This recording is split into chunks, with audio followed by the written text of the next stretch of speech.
क्या हो अगर किसी को प्रभावित करने का असली राज ज्यादा बहस करना या कोई बहुत शानदार तर्क देना नहीं, बल्कि एक बहुत ही सरल, लगभग अनदेखा किया जाने वाला काम करना हो। एक ऐसा काम जो सामने वाले को अंदर तक, मतलब सच में महत्वपूर्ण महसूस कराए। ये सुनने में शायद छोटा लगे, लेकिन ये विचार हमारे करियर की सीढ़ी चढ़ने, रिश्तों को गहरा बनाने और यहाँ तक कि हमारे खुद के व्यक्तिगत विकास से भी बहुत गहराई से जुड़ा हुआ है। अक्सर दूसरों को मूल्यवान महसूस कराने की क्षमता ही हमें आगे ले जाती है ना? और जानते हैं वो सरल सा जादुई काम क्या है? किसी का नाम याद रखना। बिल्कुल। और उसे सम्मान के साथ सही मौके पर इस्तेमाल करना। क्योंकि किसी व्यक्ति का नाम वो सिर्फ अक्षरों का समूह नहीं है, वो उनकी पहचान का सबसे मधुर, सबसे निजी संगीत है। ठीक है, तो आज हम इसी शक्तिशाली विचार की तह तक जाते हैं। ये डेल कार्नेगी के दिए गए सिद्धांतों में से एक बहुत ही अहम सिद्धांत है, उनका छठा सिद्धांत। किसी व्यक्ति के लिए उसका नाम किसी भी भाषा में सबसे मधुर और महत्वपूर्ण ध्वनि है। पहली बार सुनने में ये शायद बहुत साधारण लगे, है ना? जैसे हाँ ठीक है, नाम ही तो है, लेकिन इसके पीछे का मनोविज्ञान और इसका असर वो असाधारण है। ये जुड़ाव बनाने का एक ऐसा शक्तिशाली तरीका है जिसे हम अक्सर नजरअंदाज कर देते हैं। बिल्कुल।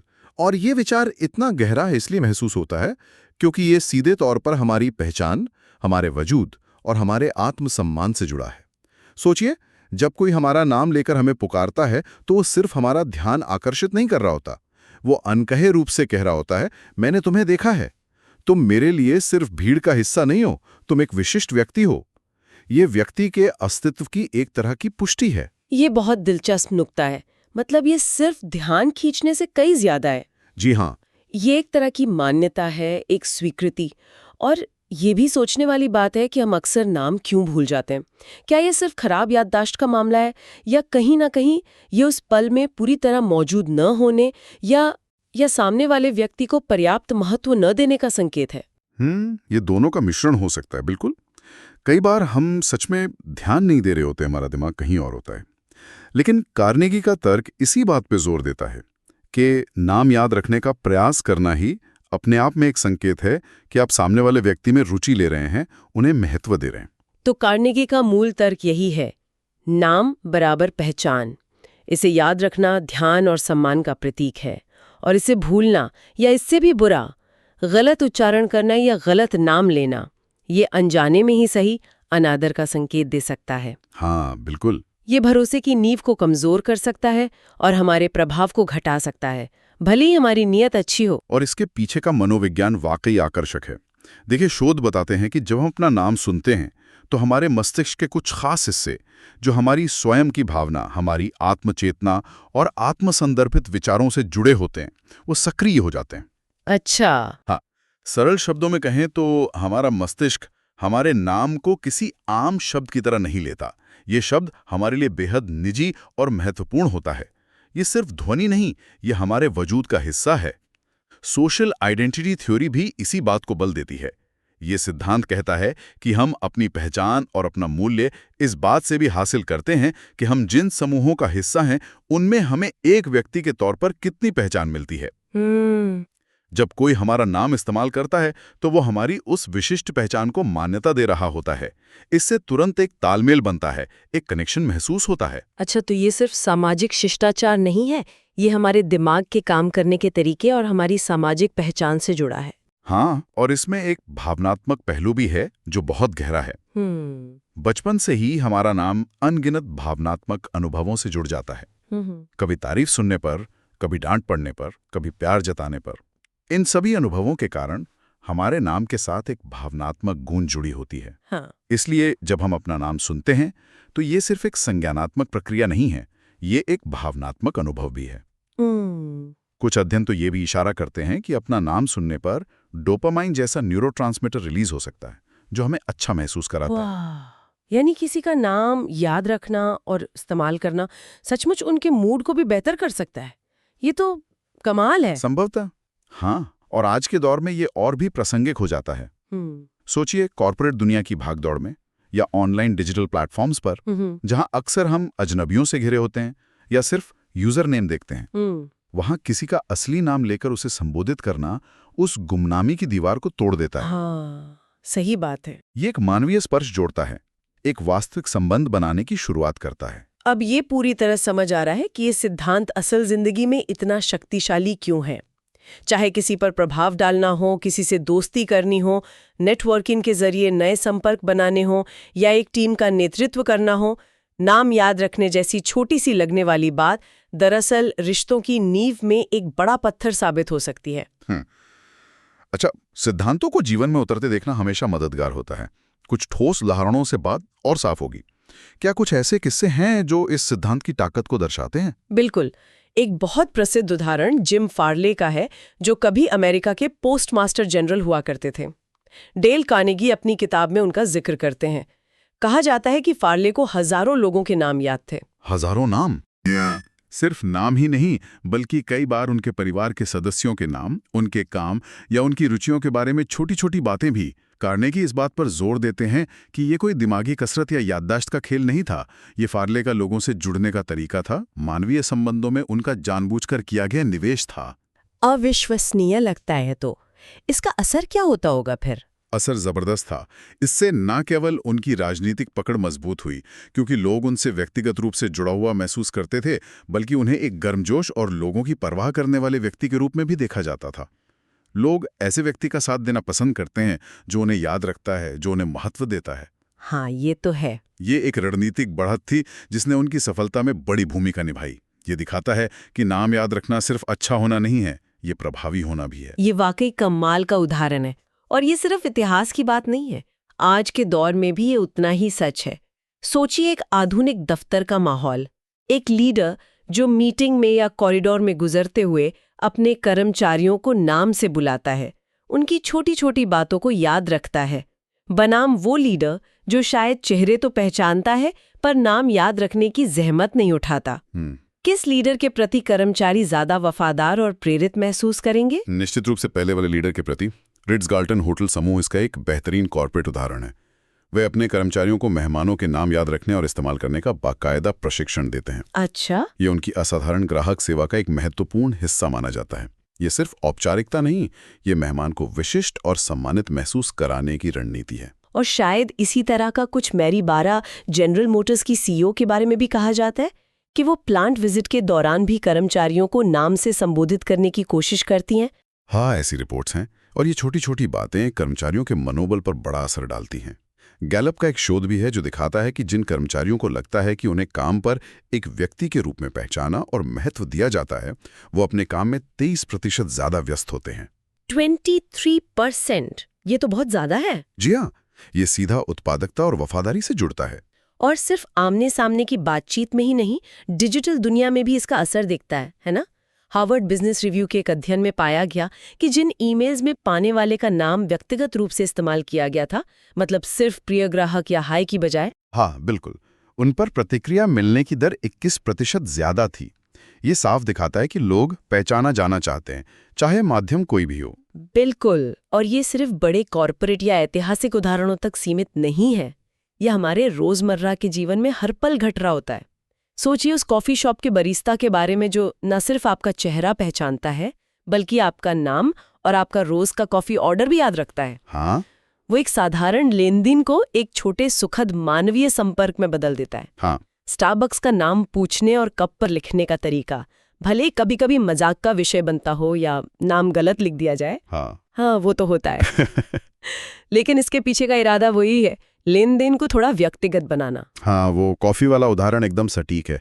वो छोटी सी पहचान दिन को बेहतर बना देती है। इसी तरह एक कक्षा में सोचिए, वो शिक्षक जो अपने छात्रों को नाम से पुकारता है, उनसे व्यक्तिगत स्तर पर जुड़ता है, वो न केवल उनकी भागीदारी बढ़ाता है बल्कि एक भरोसे का माहौल भी बनाता है।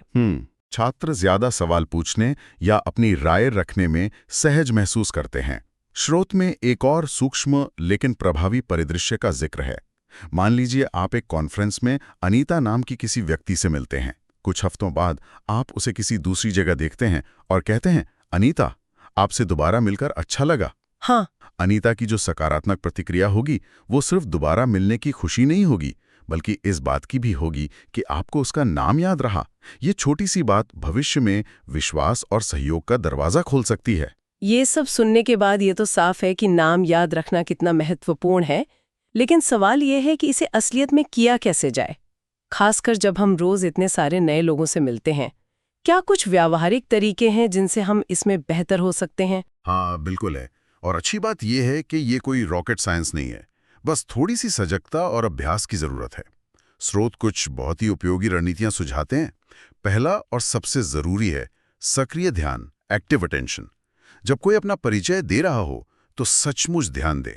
अपना फोन दूर रखें, आंखों में देखें और उस पल में पूरी तरह मौजूद रहें। फोकस करना। हाँ, फोकस। सिर्फ सुनने के लिए नहीं, बल्कि याद रखने के इरादे से सुने। नाम को सुनते ही मन में एक दो बार दोहराएं।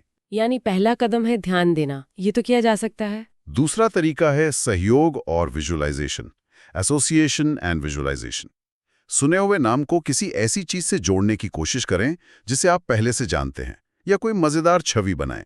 जैसे अगर किसी का नाम कमल है तो आप मन में कमल के फूल की छवि बना सकते हैं, या अगर किसी का नाम सागर है तो समुद्र की कल्पना कर सकते हैं। अच्छा, ये थोड़ा रचनात्मक काम है, लेकिन नाम को याद रखने में बहुत मदद करता है। ये दिलचस्प है। नाम को किसी तस्वीर से जोड़ना मजेदार लगता है। तीसरा है जल्दी दोहराओ, ठीक। Early repetition. परिचय के तुरंत बाद बातचीत के दौरान एक या दो बार स्वाभाविक रूप से उस व्यक्ति का नाम इस्तेमाल करें। जैसे, आपसे मिलकर बहुत अच्छा लगा राहुल, या तो प्रिया, आप इस प्रोजेक्ट के बारे में क्या सोचती हैं? ये नाम को आपकी अल्पकालिक स्मृति से दीर्घकालिक स्मृति में ले जाने में मदद करता है, लेकिन ध्यान रहे स्वाभाविक लगना चाहिए, ज्यादा नहीं। ठीक है। चौथा तरीका थोड़ा पारंपरिक लग सकता है, लेकिन कारगर है। नोट लेना। खासकर व्यावसायिक मुलाकातों या नेटवर्किंग इवेंट्स के बाद मिले हुए लोगों के नाम और शायद उनके बारे में कोई एक खास बात। जी हाँ, जैसे वो कहाँ काम करते हैं या उनकी कोई रुचि। उसे अपनी डायरी, फोन के नोट्स में, या अगर आप सेल्स या बिजनेस में हैं तो CRM जैसे सिस्टम में दर्ज कर लें। भविष्य में याद करने में मदद करता है। और पांचवां, जो बहुत महत्वपूर्ण है, उच्चारण का सम्मान, रिस्पेक्टिंग प्रोनाउंसिएशन। अगर आप किसी के नाम के सही उच्चारण को लेकर निश्चित नहीं है, खासकर अगर नाम किसी दूसरी संस्कृति या भाषा का है, हाँ, ये अक्सर होता है, तो अनुमान लगाने के बजाय विनम्रता से पूछ लें। आप कह सकते हैं कि क्या मैं आपका नाम सही बोल रही हूँ, या क्या आप मुझे अपना नाम सही ढंग से कहना सिखा सकती हो। ये पूछना दिखाता है कि आप सामने वाले व्यक्ति और उनकी पहचान का सम्मान करते हैं। ये अनादर नहीं, बल्कि परवाह का संकेत है। ये सभी बहुत ही व्यवहारिक और उपयोगी सुझाव हैं। इन्हें अपनी आदत में शामिल किया जा सकता है। लेकिन जैसे हर अच्छी चीज के साथ होता है, यहाँ भी कुछ आम गलतियां हैं जिनसे हमें बचना चाहिए, है ना? मतलब पिटफॉल्स। हाँ, बिल्कुल। कुछ सामान्य गलतियां हैं जो इस सिद्धांत के सकारात्मक प्रभाव को कम कर सकती हैं या नकारात्मक भी बना सकती हैं। पहली और सबसे आम गलती तो शायद वही है जिसके बारे में हमने शुरू में बात की थी, नाम जल्दी भूल जाना। हम अक्सर इसे मेरी याददाश्त कमजोर है कहकर टाल देते हैं, लेकिन जैसा कि हमने चर्चा की, ये अक्सर याददाश्त की कमी से ज्यादा ध्यान की कमी का नतीजा होता है। बिल्कुल सही कहा। इसे हल्के में लेना सामने वाले को ये महसूस करा सकता है कि वो हमारे लिए महत्वपूर्ण नहीं थे। बिल्कुल। दूसरी बड़ी गलती है बिना प्रयास किए गलत उच्चारण करना।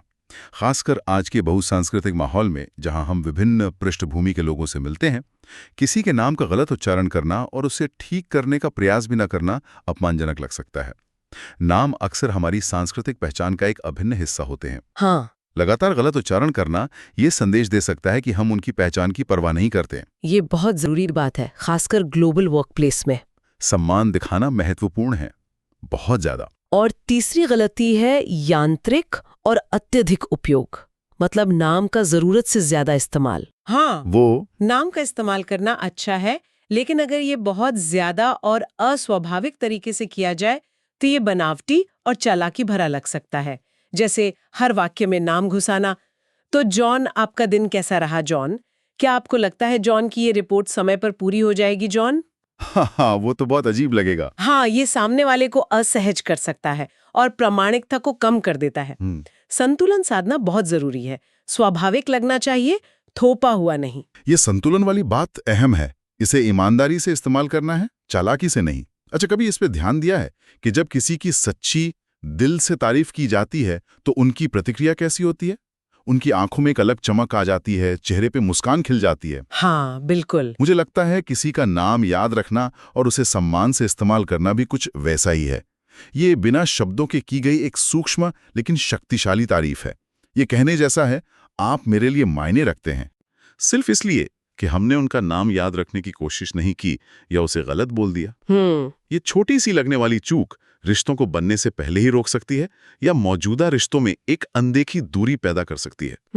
स्रोत इस संदर्भ में कुछ आधुनिक चुनौतियों का भी जिक्र करते हैं जिन पर ध्यान देना जरूरी है। अच्छा, जैसे? एक है डिजिटल गुमनामी, डिजिटल एनोनिमिटी। ऑनलाइन दुनिया में जहां अवतार और यूजर नेम आम है, किसी के असली नाम का पता होना और ईमेल या मैसेज में उसका सही इस्तेमाल करना संचार को कहीं ज्यादा व्यक्तिगत और प्रभावी बना सकता है। हाँ, ये बात सही है। ये डिजिटल शोर में एक मानवीय संकेत भेजता है। हाँ, ऑनलाइन दुनिया में नाम और भी ज्यादा मायने रख सकते हैं। दूसरा, जैसा हमने पहले छुआ, बहुसांस्कृतिक कार्यस्थल, मल्टीकल्चरल वर्कप्लेसेस। यहाँ नामों की विविधता बहुत ज्यादा होती है। उनके सही उच्चारण का प्रयास करना और सीखना सांस्कृतिक संवेदनशीलता और सम्मान दिखाने का एक सीधा तरीका है। और ये माहौल को भी बेहतर बनाता है। बिल्कुल, समावेशी माहौल बनाने में मदद करता है। और तीसरा है एआई और स्वचालन बनाम मानवीय स्पर्श। AI automation versus human touch. आजकल बहुत सारे सिस्टम स्वचालित रूप से ईमेल या संदेशों में नाम डाल देते हैं। हाय नाम। हाँ, वो ऑटोमेटेड ईमेल्स। जी। ऐसे में जब एक इंसान वास्तव में आपका नाम याद रखता है और बातचीत में उसका सही स्वाभाविक तरीके से इस्तेमाल करता है, तो उसका प्रभाव और भी ज्यादा गहरा और मानवीय लगता है। ये हमें मशीनी बातचीत से अलग करता है। तो कुल मिलाकर अगर हम आज की सारी बातचीत का सार निकालें तो वो यही है, किसी का नाम याद रखना और उसका सम्मान से इस्तेमाल करना ऊपरी तौर पर भले ही एक छोटा सा सामाजिक शिष्टाचार लगे, लेकिन असल में ये किसी के व्यक्तित्व को पहचानने, उन्हें महत्वपूर्ण महसूस कराने और गहरे मानवीय संबंध बनाने का एक सीधा और शक्तिशाली तरीका है। ये एक छोटा सा व्यवहारिक बदलाव है जिसके संबंध परख लाभ बहुत बड़े हो सकते हैं। बिल्कुल। और शायद हम आज के इस चर्चा को एक विचार के साथ समाप्त कर सकते हैं जिस पर श्रोता अपने आप मनन कर सकें। जरा सोचिए, अगर हमारी हर बातचीत, चाहे वो सहकर्मी के साथ हो, ग्राहक के साथ हो या किसी नए परिचित के साथ, सामने वाले को वास्तव में देखा हुआ, सुना हुआ और पहचाना हुआ महसूस कराया, सिर्फ इसलिए कि हमने उनका नाम याद रखा और सही ढंग से इस्तेमाल किया, तो हमारे रिश्ते, हमारा काम करने का तरीका और शायद हमारा पूरा जीवन कैसे बदल सकता है। वो छोटी सी ध्वनि, किसी का नाम, कितनी बड़ी तरंगे पैदा कर सकती है। वाकई ये सोचने वाली बात है, एक छोटा सा बदलाव और इतना बड़ा संभावित असर। इस विचार के साथ आज की चर्चा को यहीं विराम देते हैं। अगली बार हम एक और दिलचस्प सिद्धांत और उसके पीछे के मनोविज्ञान पर बात करेंगे। क्या हो अगर किसी को अपनी तरफ खींचने का, उसे प्रभावित करने का सबसे बड़ा राज ज्यादा बोलने में नहीं, बल्कि खामोशी से, ध्यान से सुनने में छिपाओ। जरा सोचिए, एक ऐसा तरीका जिससे लोग ना सिर्फ आपकी इज्जत करें बल्कि आपको भरोसेमंद, समझदार और यहाँ तक कि दिलचस्प समझें, वो भी बिना ज्यादा कुछ कहे। ये सुनने में थोड़ा अजीब लग सकता है, पर आज हम इसी अनोखे विचार की तह तक जाएंगे। ये वाकई एक दिलचस्प विरोधाभास है ना? हमें अक्सर लगता है कि भाई प्रभाव डालने के लिए तो अपनी बात जोरदार तरीके से रखनी होगी, अपनी उपलब्धियां गिनवानी होंगी। हाँ बिल्कुल। लेकिन डेल कार्नेगी का ये सिद्धांत कहता है कि असली जादू तब होता है जब हम दूसरों को बोलने का मौका देते हैं, उन्हें महसूस कराते हैं कि हाँ, उनकी बात सुनी जा रही है। बिल्कुल। तो आज की हमारी ये जो चर्चा है वो डेल कार्नेगी के इसी शक्तिशाली सिद्धांत पर केंद्रित है। एक बेहतरीन सुनने वाला बने और दूसरों को अपने बारे में बात करने के लिए प्रोत्साहित करें। हम देखेंगे कि क्यों ये साधारण सी लगने वाली आदत हमारे रिश्तों पर, करियर पर और यहाँ तक कि हमारे आत्मविश्वास पर भी इतना गहरा असर डाल सकती है। चलिए इस अनदेखी सी कला को समझते हैं। तो कार्नेगी के अध्याय 7 का जो मूल सार है वो काफी क्रांतिकारी सा लग सकता है। उनका कहना है कि अक्सर किसी बातचीत में जो इंसान सबसे कम बोलता है ना, वही सबसे ज्यादा यादगार और प्रभावशाली बन जाता है। अब ये कैसे मुमकिन है? इसकी वजह इंसान की एक अहम गहरी चाहत में छुपी है। हाँ, और वो चाहत है महत्वपूर्ण महसूस करने की। देखिए, महान मनोवैज्ञानिक विलियम जेम्स ने कहा था, इंसान की फितरत का सबसे गहरा सिद्धांत है सराहे जाने की इच्छा। जब कोई हमें ध्यान से सुनता है तो ये सिर्फ जानकारी का लेन देन नहीं होता, ये एक तरह की सराहना है, एक मान्यता है कि हमारी कहानी, हमारे अनुभव, हमारी भावनाएं वो मायने रखती हैं। हाँ, सही कहा। ये हमें अदृश्य से जैसे दृश्य बना देता है। और इसमें वो स्पॉटलाइट इफेक्ट वाली बात भी आ जाती है ना। हम सब कहीं न कहीं अपनी जिंदगी की कहानी के हीरो तो हैं ही। बिल्कुल। और जब कोई हमें वो कहानी सुनाने के लिए मंच देता है, बिना टोके पूरी दिलचस्पी से सुनता है, तो हमें लगता है जैसे हम पर रोशनी पड़ रही है। और ईमानदारी से कहें तो किसे अच्छा नहीं लगता स्पॉटलाइट में आना। बिल्कुल सही कहा आपने। और ये सिर्फ महसूस करने की बात नहीं है, इसके पीछे ठोस विज्ञान भी है। हार्वर्ड यूनिवर्सिटी में एक रिसर्च हुई थी, तो उससे एक बहुत ही रोचक बात सामने आई है। अच्छा, क्या? कि जब हम अपने बारे में बात करते हैं, खासकर अपनी पसंद, अपनी राय या अपने अनुभव साझा करते हैं, तो हमारे दिमाग का एक खास हिस्सा सक्रिय हो जाता है, मीजोलिम्बिक डोपामीन सिस्टम। अब ये नाम थोड़ा टेक्निकल लग सकता है, पर आसान भाषा में कहें तो ये दिमाग का वही इनाम वाला सर्किट है जो तब एक्टिवेट होता है जब हमें कुछ बहुत अच्छा लगता है। जैसे अच्छा, जैसे मनपसंद खाना खाने पर, या कोई इनाम जीतने पर, हाँ हाँ बिल्कुल, या किसी की सच्ची तारीफ सुनने पर। अरे वाह। यानी अपने बारे में बात करने से हमें सचमुच एक किस्म का दिमागी इनाम मिलता है। ये तो कमाल की जानकारी है। इसका मतलब है कि जब हम किसी को ध्यान से सुनते हैं और उन्हें अपने बारे में बोलने के लिए प्रोत्साहित करते हैं, तो हम अनजाने में उन्हें एक सुखद अनुभव दे रहे होते हैं, है ना? बिल्कुल।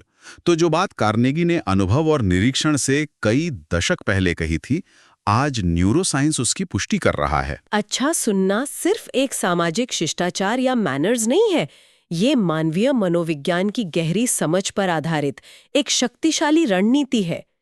ये विश्वास बनाने का, रिश्ते गहरे करने का और हाँ, प्रभाव डालने का एक अचूक तरीका है।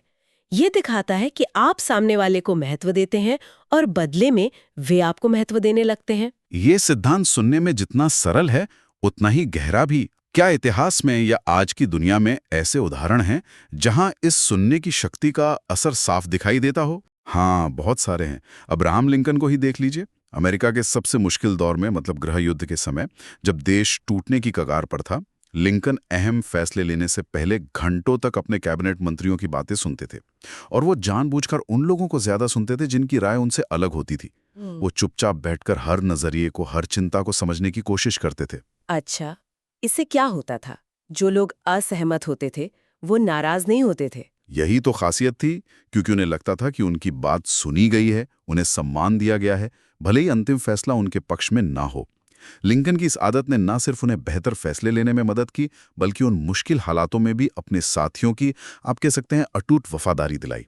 लोगों को लगता था कि वो ऐसे लीडर के साथ हैं जो उनकी आवाज सुनता है। ये वाकई प्रभावशाली है। और शायद नेल्सन मंडेला भी, वो भी इसी तरह के लीडर थे। हाँ, बिल्कुल। मंडेला ने खुद बताया है कि उन्होंने नेतृत्व का ये गुण अपने पिता से सीखा था, जो एक स्थानीय मुखिया थे। उनकी बैठकों में एक रिवाज था कि हर कोई पहले अपनी बात रखता था और उनके पिता बिल्कुल अंत में बोलते थे। मंडेला ने समझा कि सुनने में कितनी ताकत है। दक्षिण अफ्रीका जैसे इतने विभाजित देश को जोड़ने में उनकी एक क्षमता हर पक्ष को ध्यान से सुनने और समझने की एक बहुत बड़ा कारण बनी। सुनना उनके लिए सिर्फ एक तकनीक नहीं थी, बल्कि गहरे सम्मान और सहानुभूति का प्रतीक था। ये तो हुए महान नेताओं के उदाहरण, पर क्या आम कामकाजी दुनिया में, मतलब रोजमर्रा की जिंदगी में भी ये सिद्धांत उतना ही कारगर है? बिल्कुल। व्यापार जगत में इसके कई प्रमाण मिलते हैं। जैसे जेरोक्स कंपनी ने अपने सेल्स रिप्रेजेंटेटिव्स पर एक अध्ययन किया था। उन्होंने पाया कि जो सेल्स पर्सन सबसे ज्यादा सफल थे, यानी सबसे ज्यादा सौदे पक्के करते थे, वे मीटिंग के दौरान 40% से भी कम समय बोलते थे। सिर्फ 40%? तो बाकी समय वे क्या करते थे? वो सवाल पूछते थे। वे ग्राहकों की जरूरतें, उनकी समस्याएं, उनकी हिचकिचाहट, इन सब को ध्यान से सुनते थे। वे पहले ग्राहक की दुनिया को समझते थे और फिर अपना समाधान पेश करते थे। इसके विपरीत जो सेल्स पर्सन लगातार बस अपने प्रोडक्ट के बारे में बोलते रहते थे, वे कम सफल थे। तो यहाँ सुनना सीधे सीधे मुनाफे से जुड़ा था। और गूगल का वो प्रोजेक्ट ऑक्सीजन वाला शोध भी तो कुछ ऐसा ही कहता है ना? हाँ, गूगल ने अपने यहाँ ये समझने के लिए एक बड़ा अंदरूनी शोध किया कि एक बेहतरीन मैनेजर क्या बनाता है। उसी का नाम था प्रोजेक्ट ऑक्सीजन। नतीजों ने सबको चौंका दिया। सबसे अच्छे मैनेजर वो नहीं थे जो तकनीकी रूप से सबसे माहिर थे, नहीं, बल्कि वो थे जो अपनी टीम के सदस्यों के साथ 1-on-1 मीटिंग करते थे, उनकी बातें सुनते थे उनके करियर विकास में रुचि दिखाते थे और उन्हें गाइड करते थे। तो प्रभावी संचार और खासकर सुनना सबसे महत्वपूर्ण मैनेजमेंट गुणों में से एक बन के उभरा। ये तो कमाल है। सेल्स में, मैनेजमेंट में और कहीं इसका असर दिखता है? ओह, स्वास्थ्य सेवा में इसका बहुत बड़ा असर है। कई शोध बताते हैं कि जब डॉक्टर मरीजों की बात ध्यान से बिना बीच में टोके सुनते हैं तो मरीज न सिर्फ ज्यादा संतुष्ट महसूस करते हैं बल्कि वो इलाज के निर्देशों का बेहतर पालन भी करते हैं। उन्हें लगता है कि हाँ, मेरी परेशानी को गंभीरता से लिया गया है। लेकिन अक्सर ऐसा होता नहीं है ना? मैंने सुना है डॉक्टर बहुत जल्दी टोक देते हैं। दुर्भाग्य से हाँ। कुछ स्टडीज में पाया गया कि औसतन डॉक्टर मरीज को अपनी बात शुरू करने के सिर्फ 18 सेकंड के अंदर ही टोक देते हैं। सोचिए, सिर्फ 18 सेकंड। एक छोटी सी लगने वाली रुकावट भरोसे की नींव को कमजोर कर सकती है और इलाज के नतीजों पर भी बुरा असर डाल सकती है। अच्छा सुनना यहां सिर्फ सहानुभूति नहीं बल्कि प्रभावी इलाज का एक जरूरी हिस्सा है। कार्नेगी ने अपनी किताब में भी एक बड़ा मजेदार किस्सा सुनाया है जो रोजमर्रा की जिंदगी से जुड़ा है। एक डिनर पार्टी का जिक्र है जहां एक मेहमान थे जो वनस्पति शास्त्री थे। वो एक दूसरे सज्जन के बगल में बैठे थे। पूरी शाम उन वनस्पति शास्त्री ने पौधों के बारे में शायद ही कोई बात की। इसके बजाय वो दूसरे सज्जन से उनकी यात्राओं, उनके अनुभवों के बारे में सवाल पूछते रहे, उन्हें अपनी कहानियां सुनाने के लिए प्रोत्साहित करते रहे। अच्छा, और नतीजा क्या हुआ फिर? नतीजा ये हुआ कि पार्टी खत्म होने पर उन दूसरे सज्जन ने मेजबान से कहा, अरे भाई, आपके वो वनस्पति शास्त्री मित्र तो कमाल के बातूनी हैं, उनसे बात करके बहुत मजा आया। जबकि सच तो ये था कि वनस्पति शास्त्री ने खुद बहुत ही कम बोला था। हाँ, ये बिल्कुल परफेक्ट उदाहरण है उस बात का जिसे हम शायद गुड लिसनर हेलो इफेक्ट कह सकते हैं। जब आप किसी को ध्यान से सुनते हैं तो वे उस सकारात्मक अनुभव को आपसे जोड़ लेते हैं। उन्हें लगता है कि आप बहुत दिलचस्प, समझदार और बात करने में आसान इंसान हैं, भले ही आपने ज्यादातर समय सिर्फ सुना हो। हाँ। आप किसी नेटवर्किंग इवेंट के बारे में सोचिए। ज्यादातर लोग अपनी उपलब्धियां बताने की कोशिश करते हैं, लेकिन कल्पना करें कोई आपसे पूछता है, अच्छा आप इस फील्ड में कैसे आए, क्या कहानी है आपकी? और फिर वो 10 मिनट तक आपकी कहानी सुनता है, बीच बीच में सही सवाल पूछता है। बाद में आपको वो इंसान कितना पसंद आएगा? हाँ, बहुत ज्यादा। आप शायद सोचेंगे, वाह कितना दिलचस्प व्यक्ति है, जबकि उन्होंने तो बस आपको सुना। यही सुनने का जादू है। ये सब सुनने में तो बहुत अच्छा लगता है, लेकिन अच्छा श्रोता बनना शायद उतना आसान नहीं है जितना दिखता है। कार्नेगी कुछ आम गलतियों के बारे में भी बताते हैं जिनसे हमें बचना चाहिए, है ना? हाँ, और ये गलतियां हम अक्सर अनजाने में कर जाते हैं। सबसे आम है बातचीत को बीच में काटना या टोकना। जब हम किसी को टोकते हैं तो हम अनकहे में ये संदेश देते हैं कि मेरी बात तुम्हारी बात से ज्यादा जरूरी है, या अरे हाँ हाँ मुझे पता है तुम क्या कहने वाले हो। ये सामने वाले को हतोत्साहित करता है और उन्हें लगता है कि उनकी बात का कोई मोल नहीं। एक और गलती जो मैंने अक्सर लोगों को करते देखा है वो है सुनने का नाटक करना। मतलब हाँ में सिर हिला रहे हैं, अच्छा कर रहे हैं, लेकिन आंखें या तो फोन पर हैं या कहीं और देख रही हैं। शरीर की भाषा चीख चीख कर कह रही होती है कि ध्यान कहीं और है। ये बहुत खतरनाक है क्योंकि ये बनावटी लगता है और विश्वास बनाने के बजाय शक पैदा करता है। सच्चा कनेक्शन तब बनता है जब ध्यान पूरी तरह से बातचीत में हो। एक और बड़ी गलती है जिसे कहानी हाईजैक करना कहते हैं। मान लीजिए कोई दोस्त अपनी किसी मुश्किल यात्रा के बारे में बता रहा है और हम तुरंत बोल पड़ते हैं, अरे ऐसा ही कुछ मेरे साथ भी हुआ था जब मैं। हाँ, ये तो बहुत होता है। हम शायद सोचते हैं कि हम हमदर्दी दिखा रहे हैं, लेकिन असल में हम स्पॉटलाइट वापस अपनी तरफ खींच लेते हैं। सामने वाले को लगता है कि उसकी कहानी या भावना उतनी महत्वपूर्ण नहीं रही। बिल्कुल। और एक और सूक्ष्म लेकिन बहुत महत्वपूर्ण गलती है सिर्फ जवाब देने के लिए सुनना, समझने के लिए नहीं। बहुत बार जब दूसरा व्यक्ति बोल रहा होता है हम मन ही मन अपना अगला वाक्य तैयार कर रहे होते हैं। हमारा पूरा ध्यान इस पर होता है कि हम क्या बोलेंगे, न कि इस पर कि सामने वाला क्या कह रहा है, क्या महसूस कर रहा है, उसके शब्दों के पीछे का अर्थ क्या है। इससे बातचीत सतही रह जाती है और वो गहरा संबंध नहीं बन पाता। ये गलतियां तो वाकई आम है। तो सवाल ये उठता है कि इस सिद्धांत को रोजमर्रा की जिंदगी में उतारा कैसे जाए? अच्छा श्रोता बनने के लिए कुछ ठोस कदम क्या हो सकते हैं? सबसे पहला और शायद सबसे जरूरी कदम है सही सवाल पूछना। बंद सवालों के बजाय, मतलब जिनका जवाब हाँ या ना में हो, उनके बजाय खुले सवाल पूछें। ओपन एंडेड क्वेश्चंस, जैसे क्या मीटिंग अच्छी रही पूछने के बजाय पूछें, मीटिंग का सबसे अहम पहलू क्या था आपके लिए, या उस अनुभव ने आपको कैसा महसूस कराया। ऐसे सवाल सामने वाले को सोचने और खुलकर बात करने का मौका देते हैं। ये तो हुआ सवाल पूछना। सुनने के दौरान हम क्या कर सकते हैं जिससे लगे कि हम वाकई सुन रहे हैं, मतलब फिजिकली? हाँ, यहाँ पर नॉन वर्बल संकेत यानी बिना बोले जो इशारे होते हैं वो बहुत काम आते हैं। सबसे पहले आई कांटेक्ट बनाए रखना, ये दिखाता है कि आप जुड़े हुए हैं। दूसरा, सहमति में सिर हिलाना या चेहरे पर हल्की मुस्कान रखना जब ठीक लगे। तीसरा, कभी कभी सामने वाले के हाव भाव या बैठने के तरीके की हल्की नकल करना, जिसे मिररिंग कहते हैं, मतलब अनजाने में उनके जैसा पोस्चर अपनाना। इससे एक अनकहा तालमेल बनता है। और हाँ, सबसे जरूरी, ध्यान भटकाने वाली चीजों, खासकर अपने फोन को दूर रखना। यह दिखाता है कि आप उस बातचीत को, उस व्यक्ति को प्राथमिकता दे रहे हैं। और क्या सिर्फ चुप रहकर सुनना काफी है या कुछ कहना भी चाहिए बीच बीच में? सिर्फ चुप रहना काफी नहीं है, सक्रिय रूप से सुनना जरूरी है। इसका एक तरीका है कही गई बातों को अपने शब्दों में दोहराना या उसे मान्यता देना, पैराफ्रेजिंग जिसे कहते हैं। जैसे अगर कोई कहता है, मैं उस प्रेजेंटेशन को लेकर बहुत नर्वस हूं, तो आप कह सकते हैं, अच्छा, तो आप उस प्रेजेंटेशन को लेकर काफी चिंतित महसूस कर रहे हैं, या ये समझ आता है कि आप नर्वस क्यों हैं। इससे उन्हें लगता है कि आपने न सिर्फ सुना बल्कि समझा भी। ये सहानुभूति जताने का और बातचीत को गहरा बनाने का एक शानदार तरीका है। ये सच है, जब कोई हमारी बात को ऐसे दोहराता है ना, तो लगता है कि हाँ, इन्होंने मेरी बात पकड़ ली। एक और छोटी लेकिन असरदार तकनीक है ठहराव का इस्तेमाल करना, पॉज लेना। जब सामने वाला अपनी बात खत्म करे तो तुरंत जवाब देने या अगला सवाल पूछने के बजाय 1-2 सेकंड का पॉज लें। यह दिखाता है कि आप उनकी बात पर विचार कर रहे हैं, न कि सिर्फ अपनी बारी का इंतजार कर रहे थे। ये बातचीत को ज्यादा विचारशील बनाता है और साथ ही लोगों को उनकी कहानी पूरी करने के लिए प्रोत्साहित करें। वाक्य जैसे, फिर क्या हुआ, या मुझे इसके बारे में और बताएं, या ये कैसे शुरू हुआ था, उन्हें खुलने में मदद करते हैं। और शायद सबसे मुश्किल काम, जो आपने पहले भी इशारा किया था, वो सलाह देने की अपनी इच्छा पर काबू रखना। वो कैसे करें? हाँ, ये वाकई मुश्किल है, खासकर जब हमें लगता है कि हमारे पास समाधान है। लेकिन अक्सर लोग समाधान नहीं चाहते, वो बस चाहते हैं कि कोई उनकी बात सुन ले, उनकी स्थिति को समझ ले। जब तक कोई सीधे सलाह ना मांगे, तब तक सिर्फ सुनने और समझने पर ध्यान देना ज्यादा फायदेमंद होता है। पहले सहानुभूति, फिर समाधान, अगर जरूरत हो और मांगा जाए तो। ये सारी बातें ना सोचने पर मजबूर करती हैं। कभी इस बात पर गौर किया है कि जब कोई सच में बिना किसी एजेंडा के पूरी तरह से हमारी बात सुनता है, तो अंदर से कैसा महसूस होता है? वो राहत, वो जुड़ाव का एहसास कितना अलग होता है ना।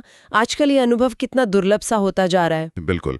और दूसरी तरफ ये भी सोचना चाहिए कि हम खुद कितनी बार अनजाने में बातचीत को अपनी तरफ मोड़ लेते हैं या आधा अधूरा सुनते हैं। शायद हम सब कभी न कभी इन गलतियों के शिकार होते हैं या इन्हें करते हैं। आत्म जागरूकता, सेल्फ अवेयरनेस, यहाँ पहला कदम है। ये गुड लिसनर हेलो इफेक्ट वाली बात भी दिमाग में घूम रही है। ये कितनी अजीब बात है कि कम बोलकर भी लोग हमें ज्यादा पसंद कर सकते हैं, ज्यादा दिलचस्प मान सकते हैं। सुनना वाकई एक छुपी हुई महाशक्ति जैसा लगता है।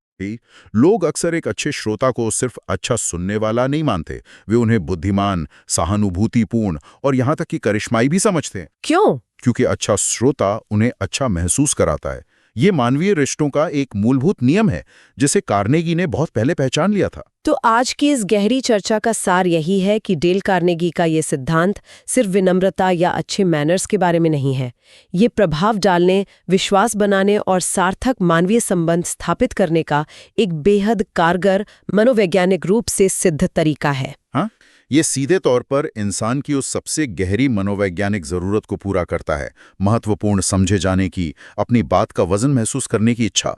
जब आप दूसरों को बोलने का मंच देते हैं, ध्यान से सुनते हैं, तो आप उन्हें वो सम्मान और महत्व देते हैं जिसकी उन्हें तलाश है, और बदले में वे आपको न सिर्फ पसंद करते हैं बल्कि आप पर भरोसा भी करते हैं। जरा एक पल के लिए सोचें, अगर हमारी ज्यादातर बातचीतें ऐसी हों जहां सामने वाला व्यक्ति वाकई ये महसूस करे कि उसे सुना गया, समझा गया और महत्व दिया गया, तो हमारी निजी जिंदगी में, हमारे रिश्तों में, हमारे काम की जगह पर और शायद समाज में भी कितना बड़ा सकारात्मक बदलाव आ सकता है।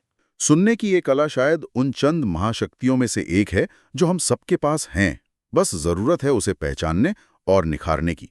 ये वो चाबी हो सकती है जो कई बंद दरवाजे खोल दे।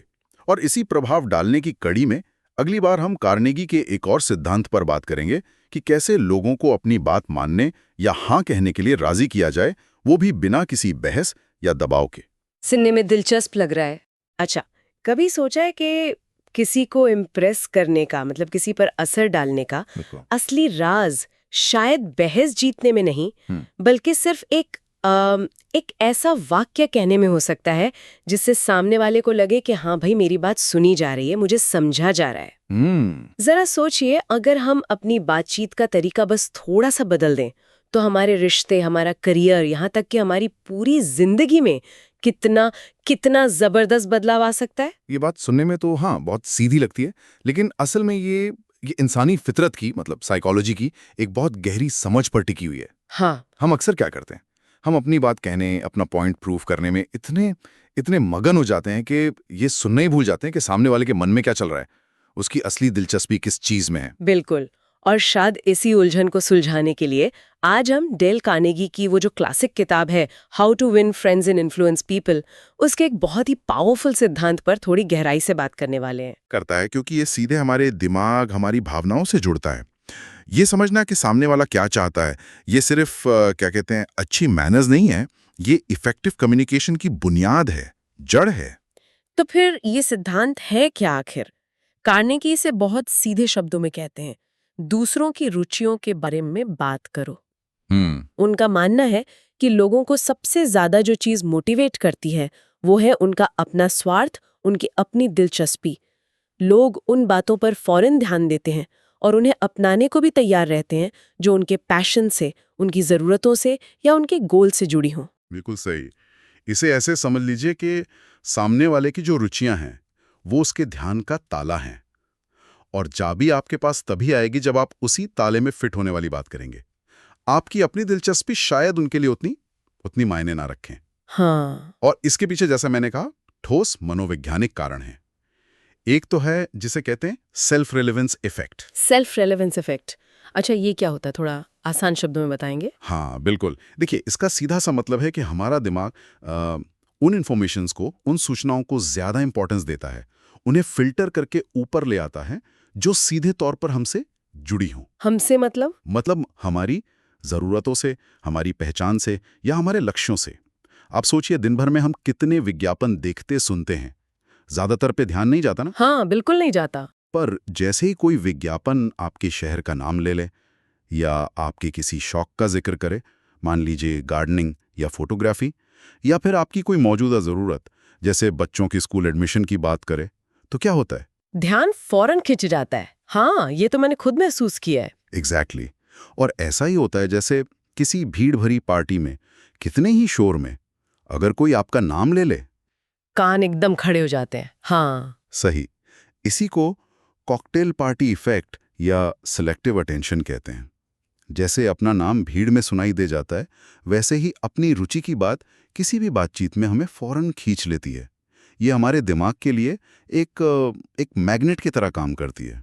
पर बात सिर्फ ध्यान खींचने तक ही नहीं है। अच्छा, इसमें और भी कुछ है। हाँ बिल्कुल। जब कोई हमारे पैशन के बारे में, हमारी पसंद की चीज़ों के बारे में, वो भी सच्ची दिलचस्पी से बात करता है, तो हमारे दिमाग में वो अच्छा महसूस कराने वाले केमिकल्स होते हैं ना, जैसे डोपामीन। हाँ, डोपामीन। वो रिलीज होते हैं।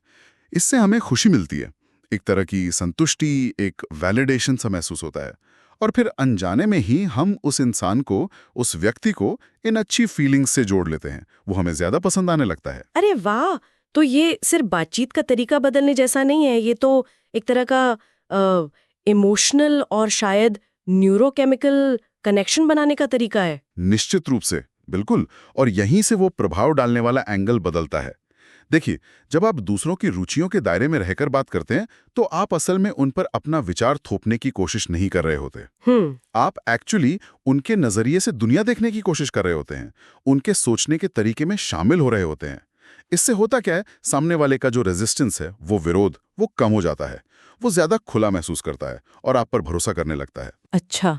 और मजे की बात यह है कि बाद के जो मनोवैज्ञानिक रिसर्च हुए हैं, वो भी इसी बात को कंफर्म करते हैं। जैसे रॉबर्ट सियाल्डिनी का वो मशहूर लाइकिंग यानी पसंदगी का सिद्धांत। सियाल्डिनी का लाइकिंग सिद्धांत, हाँ सुना है। वो क्या कहता है संक्षिप्त में? सियाल्डिनी का सिद्धांत बेसिकली ये कहता है कि हम उन लोगों को हाँ कहने या उनसे सहमत होने की ज्यादा संभावना रखते हैं जिन्हें हम पसंद करते हैं। ठीक है। और पसंदगी बढ़ती कैसे है? कई तरीकों से। जैसे जब हमें लगता है कि सामने वाला हम जैसा है, या जब वो हमारी सच्ची तारीफ करता है, या और ये कार्नेगी से जुड़ता है, जब वो हम में और हमारी दुनिया में, हमारी चीजों में सच्ची दिलचस्पी दिखाता है। तो मतलब दूसरों की रुचियों में दिलचस्पी दिखाना उन्हें ये महसूस कराता है कि आप उन्हें समझते हैं और शायद पसंद भी करते हैं। एग्जैक्टली, ये सीधा कनेक्शन है। ये तो वाकई काफी गहरा है। सिद्धांत सुनने में तो बहुत पावरफुल लग रहा है, पर क्या असल जिंदगी में इसके काम करने के कुछ ठोस उदाहरण हैं जिनसे ये बात और साफ हो सके? हाँ, कई हैं। कार्नेगी खुद थियोडोर रूजवेल्ट का एक बहुत बढ़िया उदाहरण देते हैं। रूजवेल्ट को इस चीज का मास्टर माना जाता था। अच्छा। कहा जाता है कि व्हाइट हाउस में जब भी कोई उनसे मिलने वाला होता था, हम्म। चाहे वो कोई काउबॉय हो, कोई फौजी हो या किसी दूसरे देश का डिप्लोमेट, रूजवेल्ट पिछली रात जागकर उस व्यक्ति की खास रुचियों के बारे में पढ़ते थे। अरे वाह, इतनी तैयारी करते थे, किस लिए? ताकि वो बातचीत की शुरुआत उसी टॉपिक से कर सकें जिसमें मेहमान की गहरी दिलचस्पी हो। जैसे शिकार, इतिहास, घोड़े, पक्षी, लिटरेचर, जो भी हो। और नतीजा क्या होता था? मेहमानों को लगता था कि उन्हें ना सिर्फ सुना गया, बल्कि सच में समझा गया, उनकी कद्र हुई। कार्नेगी एक किस्सा बताते हैं कि एक बार साउथ अमेरिका के एक डिप्लोमेट उनसे मिलने आए, जिन्हें बर्ड वॉचिंग का बहुत शौक था, पक्षी विज्ञान में रुचि थी। अच्छा। रूजवेल्ट ने मुलाकात से पहले खास तौर पर साउथ अमेरिकन पक्षियों के बारे में पढ़ा और बातचीत की शुरुआत वहीं से की। वो डिप्लोमेट बाद में सबसे कहते फिरे कि उनकी पूरी वॉशिंगटन यात्रा में सबसे यादगार और दिलचस्प मुलाकात प्रेसिडेंट रूजवेल्ट से ही रही। कमाल है, मतलब थोड़ी सी तैयारी और सच्ची जिज्ञासा मिलकर कितना बड़ा फर्क पैदा कर सकती है। ये तो तुरंत एक कनेक्शन बना देता है। बिल्कुल, और ये सिर्फ रूजवेल्ट तक ही सीमित नहीं है। इतिहास में एक और दिलचस्प तुलना है। 19वीं सदी के दो बड़े ब्रिटिश प्रधानमंत्री थे, बेंजामिन डिज़राइली और विलियम ग्लैडस्टोन। हाँ, नाम सुने। दोनों बहुत प्रभावशाली नेता थे, पर उनका अंदाज एकदम अलग था। क्या फर्क था उनके अंदाज में? एक मशहूर कहावत है इसके बारे में। कहते हैं कि जब कोई महिला ग्लैडस्टोन के साथ डिनर करके उठती थी, तो वो सोचती थी, वाह, ग्लैडस्टोन ब्रिटेन के सबसे इंटेलिजेंट इंसान हैं। लेकिन जब वही महिला डिज़राइली के साथ डिनर करके उठती थी, तो वो सोचती थी, वाह, मैं कितनी इंटेलिजेंट और दिलचस्प महसूस कर रही हूँ। अरे रे, ये तो बहुत बड़ा अंतर है। ऐसा क्यों होता था भला? शायद इसलिए कि ग्लैडस्टोन का फोकस अपनी प्रतिभा, अपने ज्ञान, अपने विचारों पर ज्यादा रहता था।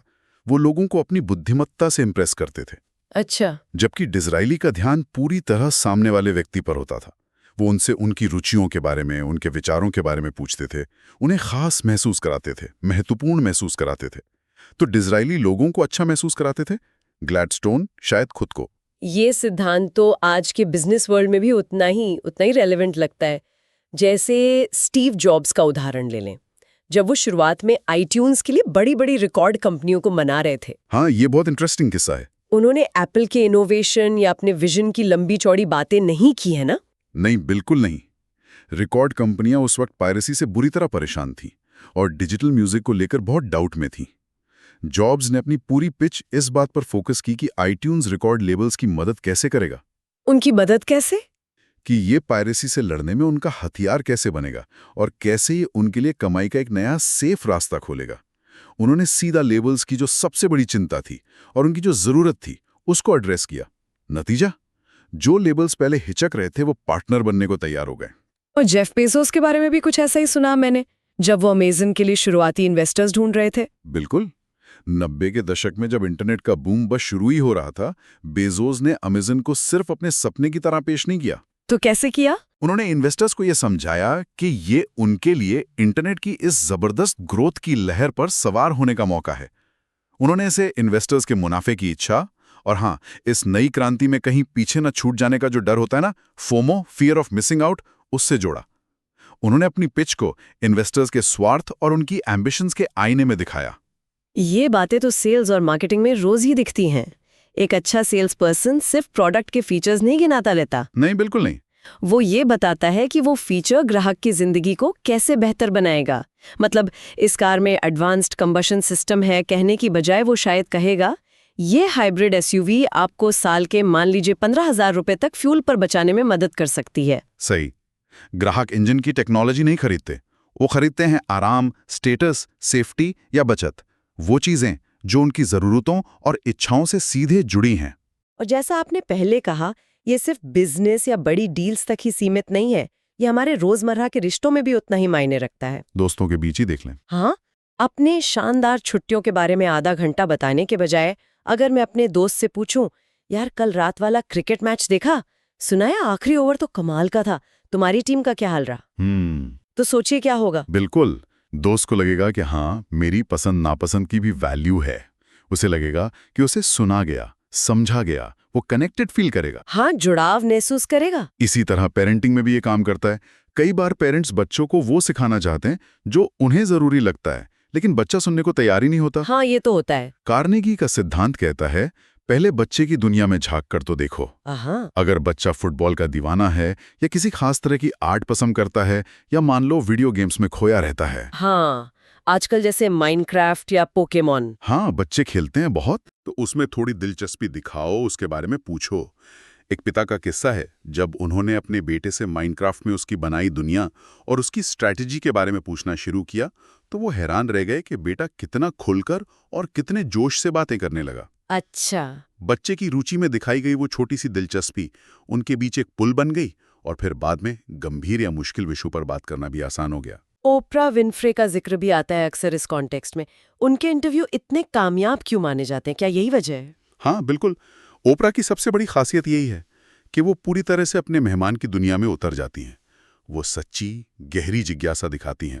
उनके सवाल ऐसे होते हैं जो मेहमान को सोचने पर मजबूर करते हैं, उन्हें कंफर्टेबल महसूस कराते हैं, ताकि वो अपनी कहानी, अपने अनुभव खुलकर शेयर कर सकें। उनका पूरा ध्यान मेहमान की रुचियों, उनके अनुभवों, उनकी भावनाओं पर होता है, खुद पर या अपने एजेंडे पर नहीं, और यही बात उन्हें इतना प्रभावशाली बनाती है। तो ये तो एकदम साफ है कि ये सिद्धांत कितना शक्तिशाली है, लेकिन इसे जानना एक बात है और इसे असलियत में अमल में लाना दूसरी। इसे अपनी रोजमर्रा की बातचीत में उतारने में क्या चुनौतियां आ सकती हैं या लोग क्या आम गलतियां करते हैं? हाँ, ये जाना बहुत जरूरी है। सबसे पहली और शायद सबसे बड़ी गलती है बनावटी या नकली उत्साह दिखाना। फेक करना। हाँ, फेक करना। अगर आपकी दिलचस्पी सच्ची नहीं है और आप सिर्फ एक तकनीक की तरह इसे इस्तेमाल कर रहे हैं, तो यकीन मानिए सामने वाला इसे भांप सकता है। हाँ, पता चल जाता है। और अगर ऐसा हुआ तो आपकी जो भी थोड़ी बहुत क्रेडिबिलिटी है वो भी खत्म। कार्नेगी बार बार जोर देते हैं कि ये चालाकी या मैनिपुलेशन का तरीका नहीं है। ये सच्ची दिलचस्पी और सम्मान पर आधारित होना चाहिए। आपको खुद स्टैम्प कलेक्शन पसंद करने की जरूरत नहीं है, लेकिन अगर कोई और उसके बारे में जुनून से बात कर रहा है तो आप कम से कम उसके उत्साह का सम्मान तो कर ही सकते हैं। ये बात तो गांठ बांधने वाली है। बिल्कुल। और दूसरी आम गलती क्या होती है? दूसरी गलती है बातचीत को फौरन वापस खुद पर ले आना। मतलब मान लीजिए आपने किसी से उसके शौक के बारे में पूछा, उसने बताना शुरू ही किया और आपने बीच में टोक दिया, अरे वाह, इससे मुझे याद आया पिछले साल मैं जब वहां गया था, और फिर आप अपनी कहानी सुनाने लगे। ओह, हाँ, ये तो बहुत लोग करते हैं। इससे सामने वाले को लगता है कि आपने सवाल सिर्फ इसलिए पूछा था ताकि आपको अपनी बात कहने का मौका मिल जाए। ये कनेक्शन बनाने के बजाय उसे तोड़ देता है। सही कहा। और एक और चीज, शायद सिर्फ सतही तौर पर पूछ लेना भी काफी नहीं है, मतलब बस फॉर्मेलिटी के लिए। बिल्कुल, सिर्फ फॉर्मेलिटी वश पूछ लेना और क्या चल रहा है हॉबी में, और फिर जवाब ध्यान से सुने बिना या कोई फॉलोअप सवाल पूछे बिना आगे बढ़ जाना, ये बातचीत को बहुत ही क्या कहते हैं मैकेनिकल और ट्रांजैक्शनल बना देता है। सच्ची दिलचस्पी का मतलब है ध्यान से सुनना, समझना और शायद कुछ और गहरे सवाल पूछना। आपको वाकई उनके जवाब में रुचि दिखानी होगी, सिर्फ सवाल पूछने की रस्म अदायगी नहीं करनी। फिर इसे अमल में लाने के लिए कुछ प्रैक्टिकल स्टेप्स क्या हो सकते हैं? रोजमर्रा की जिंदगी में से कैसे उतारा जाए? पहला कदम, जैसा रूजवेल्ट करते थे, थोड़ी तैयारी है। अगर आप किसी खास मीटिंग या सोशल गैदरिंग में जा रहे हैं तो जिनसे मिलने वाले हैं उनके बारे में थोड़ा जानने की कोशिश करें। आजकल लिंक्डइन है, सोशल मीडिया है। हाँ, आसान है काफी। वहां से उनकी प्रोफेशनल अचीवमेंट्स, उनके शौक या हाल की एक्टिविटीज के बारे में थोड़ा अंदाजा लग जाता है। ये आपको बातचीत शुरू करने के लिए अच्छे पॉइंट्स दे सकता है। ठीक है, ये तो तैयारी हो गए। और बातचीत के दौरान क्या करें? ओपन एंडेड सवाल पूछें। ऐसे सवाल जिनके जवाब सिर्फ हाँ या ना में ना हो। जैसे, इस प्रोजेक्ट का कौन सा हिस्सा आपको सबसे ज्यादा चैलेंजिंग या रोमांचक लगता है? या आप अपने खाली समय में क्या करना सबसे ज्यादा पसंद करते हैं? या आप इस जो भी उनकी रुचि हो की तरफ कैसे अट्रैक्ट हुए? ऐसे सवाल लोगों को अपनी पसंदीदा चीजों के बारे में खुलकर बताने का मौका देते हैं। और इस बात पर भी ध्यान देना होगा कि कब उनकी आंखों में चमक आ रही है ना? या वो कब ज्यादा एनर्जेटिक हो रहे हैं। बिल्कुल, ये बहुत जरूरी है। जब कोई अपनी पसंद की चीज के बारे में बात करता है तो अक्सर उसकी आवाज का टोन बदल जाता है, बॉडी लैंग्वेज बदल जाती है, आंखों में एक अलग चमक आ जाती है। इन संकेतों को पहचानना जरूरी है। ये बताते हैं कि आप सही रास्ते पर हैं और इस विषय पर और बात की जा सकती है। ये वो धागा है जिसे पकड़कर आप बातचीत को और गहरा बना सकते हैं। और अपने मैसेज को भी शायद उनके नजरिए से फ्रेम करना मददगार होगा, अपनी बात को। हाँ, ये बहुत जरूरी है। मुझे लगता है ये आइडिया इसलिए महत्वपूर्ण है क्योंकि ये कहने की बजाय कोशिश करें ये कहने की। ये आइडिया आपके लिए इसलिए फायदेमंद हो सकता है क्योंकि हमेशा अपनी बात को सामने वाले के फायदे, उसकी जरूरत या उसकी रुचि से जोड़ने की कोशिश करें। और अगर हो सके तो उनकी रुचियों से जुड़े उदाहरण या मेटाफर्स इस्तेमाल करना। हाँ, ये भी एक बहुत अच्छा तरीका है कनेक्शन बनाने का। जैसे अगर आप किसी ऐसे इन्वेस्टर से बात कर रहे हैं जिसे सेलिंग यानी नाव चलाना पसंद है, तो आप अपने नए वेंचर के बारे में बात करते हुए कह सकते हैं कि ये अनदेखे पानी में रास्ता बनाने जैसा है। ये छोटी छोटी चीजें दिखाती हैं कि आपने उन पर ध्यान दिया है, उनकी दुनिया को समझा है। तो इस पूरी चर्चा का निचोड़ क्या निकलता है? अगर हमें कुछ मुख्य बातें याद रखनी हो तो वो क्या होंगी? मुझे लगता है 3 मुख्य बातें हैं। पहली, लोगों पर असर डालने का रास्ता आपकी दलीलों से नहीं, उनकी रुचियों से होकर गुजरता है। लोग आपकी बातों में उतनी दिलचस्पी नहीं रखते जितनी अपनी बातों में। दूसरी, ये सिर्फ व्यवहार का मामला नहीं है, इसके पीछे साइकोलॉजी है, न्यूरोकेमिस्ट्री है। दूसरों की रुचियों पर ध्यान देना उन्हें अच्छा महसूस कराता है और विश्वास पैदा करता है। सही। और तीसरी, इसे अमल में लाने के लिए बनावटीपन नहीं, सच्ची जिज्ञासा और सम्मान जरूरी है। थोड़ी तैयारी करें, ध्यान से सुनें और बातचीत को उनके नजरिए से देखें। कहा जा सकता है कि किसी के दिल तक पहुंचने का सबसे छोटा और पक्का रास्ता उन चीजों के बारे में बात करना है जिन्हें वो सबसे ज्यादा अहमियत देते हैं। है ना? बिल्कुल, यही बात है। परफेक्ट। और जाते जाते एक सवाल छोड़ना चाहूंगा सबके लिए सोचने को। जरूर। कल्पना कीजिए, बस सोचिए कि अगर आपकी हर बातचीत, चाहे वो ऑफिस में किसी सहकर्मी से हो, किसी क्लाइंट से, अपने दोस्त से या परिवार में, सामने वाले को ये महसूस कराए कि उसे सच में सुना गया, समझा गया और उसकी कद्र की गई, तो आपकी जिंदगी में, आपके रिश्तों में और शायद आपके अपने अंदर क्या बदलाव आ सकता है। और एक कदम और आगे, जब हम दूसरों की दुनिया को, उनकी रुचियों को समझने की सच्ची कोशिश करते हैं, तो क्या हम सिर्फ उन्हें प्रभावित करते हैं या इस प्रक्रिया में कहीं ना कहीं हम खुद भी बदल जाते हैं? कैसे? ये सोचने के लिए छोड़ जाते हैं। क्या हो अगर किसी को प्रभावित करने का, उनसे अपनी बात मनवाने का सबसे बड़ा राज ज्यादा बहस करना ना हो, बल्कि बस एक ऐसा एहसास दिलाना हो जिससे उन्हें सचमुच लगे कि हाँ, उनकी अहमियत है। जरा सोचिए ना, एक ऐसा तरीका जिससे शायद कामकाज में तरक्की मिल जाए, रिश्ते और गहरे हो जाएं और हाँ, अपना खुद का आत्मविश्वास भी बढ़े। आज हम मानवीय रिश्तों के एक ऐसे ही बहुत शक्तिशाली सिद्धांत पर बात करने वाले हैं। ये डेल कार्नेगी की सीख पर आधारित है और ये सिद्धांत दिखाता है कि कैसे दूसरों को, वो भी दिल से महत्व देना, हमारी अपनी दुनिया को बदल सकता है। बिल्कुल सही कहा आपने। और ये सिर्फ आप कह सकते हैं मीठी बातें या बस तारीफ करना नहीं है। नहीं, ये है किसी इंसान के असली गुणों को, उनकी कोशिशों को पहचानना और उसे पूरी ईमानदारी से उनके सामने रखना। जैसा कि विलियम जेम्स, महान मनोवैज्ञानिक थे, उन्होंने कहा था, इंसानी स्वभाव का सबसे गहरा सिद्धांत है सराहे जाने की, महत्वपूर्ण समझे जाने की एक तीव्र इच्छा। अच्छा, तो इस विचार को जरा और खोलते हैं। आज का जो केंद्रीय विचार है वो है डेल कार्नेगी का 9वां सिद्धांत, दूसरों को महत्वपूर्ण महसूस कराएं और इसे ईमानदारी से करें। मतलब हर इंसान के अंदर ये गहरी चाहत होती है कि उसे अहमियत मिले, उसे लगे कि हाँ, वो मायने रखता है। बिल्कुल। और जब हम इस बुनियादी मानवीय जरूरत को पहचानते हैं और ईमानदारी से, मतलब बिना किसी स्वार्थ और चालाकी के इसे पूरा करते हैं, तो फिर विश्वास बनता है, वफादारी आती है, एक मजबूत कनेक्शन बनता है ना? इसका मतलब ये नहीं कि हम किसी के अहंकार को हवा दे रहे हैं, नहीं, बल्कि उनके अंदर जो वास्तविक मूल्य है उसे स्वीकार कर रहे हैं। महानता खुद को बड़ा दिखाने में नहीं है, बल्कि दूसरों को ऊपर उठाने में है। और दिलचस्प बात यह है कि इसके पीछे एक ठोस मनोविज्ञान काम करता है। अगर हम अब्राहम मैस्लो की वो मशहूर जरूरतों की सीढ़ी देखें, जिसे हायरार्की ऑफ नीड्स कहते हैं, तो पेट भरने और सुरक्षित महसूस करने के बाद इंसान की एक बहुत बड़ी जरूरत होती है सम्मान पाने की। मतलब पहचान, आदर और महत्व, ये चीजें हमें आगे बढ़ने की ताकत देती हैं। अच्छा, यानी आप कह रहे हैं कि जब लोगों को लगता है कि उन्हें महत्व दिया जा रहा है, उनकी कद्र हो रही है, तो वो ज्यादा मोटिवेटेड महसूस करते हैं, शायद ज्यादा बेहतर काम भी करते हैं। हाँ, बिल्कुल। और यहीं विलियम जेम्स की बात फिर से जुड़ जाती है कि सराहे जाने की ज़रूरत हमारे मन के लिए उतनी ही ज़रूरी है जितना शरीर के लिए भोजन। जब हम किसी की सच्ची तारीफ करते हैं तो हम एक तरह से आईना बन जाते हैं, वो आईना जो उन्हें उनकी अच्छाई दिखाता है। अच्छा। इससे क्या होता है, उनका आत्मसम्मान बढ़ता है, उन्हें अपनी पहचान ज़्यादा मजबूत महसूस होती है। इतना ही नहीं, सोशल साइकोलॉजी ये भी बताती है कि जब आप किसी को महत्व देते हैं तो वो इसे याद रखते हैं और अक्सर अच्छा बर्ताव लौटाते हैं। इसे पॉजिटिव रेसिप्रोसिटी कहते हैं। एक तरह का अदृश्य लेन देन नहीं है। सम्मान अक्सर वफादारी, सहयोग और अच्छी भावना के रूप में वापस मिलता है। यहां तक कि हमारे दिमाग का वो हिस्सा जो खुशी महसूस कराता है, डोपामीन सिस्टम जिसे कहते हैं, वो भी सच्ची दिल से की गई तारीफ सुनकर एक्टिवेट हो जाता है। तो वो सकारात्मक भावनाएं उस व्यक्ति से जुड़ जाती हैं जिसने तारीफ की है। और देखिए, यहाँ ये समझना शायद बहुत जरूरी है कि कार्नेगी सच्ची प्रशंसा और चापलूसी के बीच एक बहुत साफ लकीर खींचते हैं। ये दोनों बिल्कुल अलग चीजें हैं ना। अक्सर लोग इनमें धोखा खा जाते हैं। आपने बिल्कुल सही मुद्दा उठाया, बहुत जरूरी है ये समझना। चापलूसी जो है वो बड़ी चढ़ी होती है, खोखली होती है और उसका मकसद अक्सर स्वार्थी होता है। वो सुनने वाले को तुरंत नकली लगती है, जैसे कोई कहे, अरे आप तो कमाल के हैं, बिना किसी ठोस वजह के। ये चापलूसी है। जबकि सच्ची प्रशंसा हमेशा स्पेसिफिक होती है, किसी खास घटना या गुण पर आधारित। जैसे जिस तरह आपने उस मुश्किल प्रेजेंटेशन को संभाला, वो वाकई काबिल तारीफ था।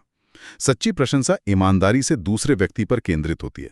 और बात यह है कि लोग नकलीपन को फौरन पहचान लेते हैं, और एक बार भरोसा टूटा तो उसे दोबारा बनाना लगभग नामुमकिन होता है। कार्नेगी तो यहां तक कहते हैं कि खोखले शब्द कभी-कभी चुप्पी से भी ज्यादा नुकसान पहुंचा सकते हैं। कार्नेगी ने अपनी बात को समझाने के लिए इतिहास और व्यापार जगत से कई उदाहरण भी दिए हैं। जैसे चार्ल्स श्वाब का जिक्र आता है, जो अपने समय के स्टील उद्योग के बादशाह थे। वो अपनी कामयाबी का बहुत बड़ा श्रेय लोगों को महत्व देने की अपनी काबिलियत को देते थे। ये काफी दिलचस्प लगता है। हाँ, श्वाब की कहानी वाकई प्रेरित करती है। वो सिर्फ अपने शानदार ऑफिस में बैठकर हुक्म चलाने वाले बॉस नहीं थे। कहा जाता है कि वो अक्सर अपनी फैक्ट्रियों में जाते थे और मजदूरों से सीधे बात करते थे, लेकिन उनकी तारीफ कभी हवा ही नहीं होती थी। वो किसी कर्मचारी के पास जाकर कहते थे, मैंने देखा तुमने आज मशीन को कितने ध्यान से चलाया, या तुम्हारा वो सुझाव बहुत अच्छा था। स्पेसिफिक।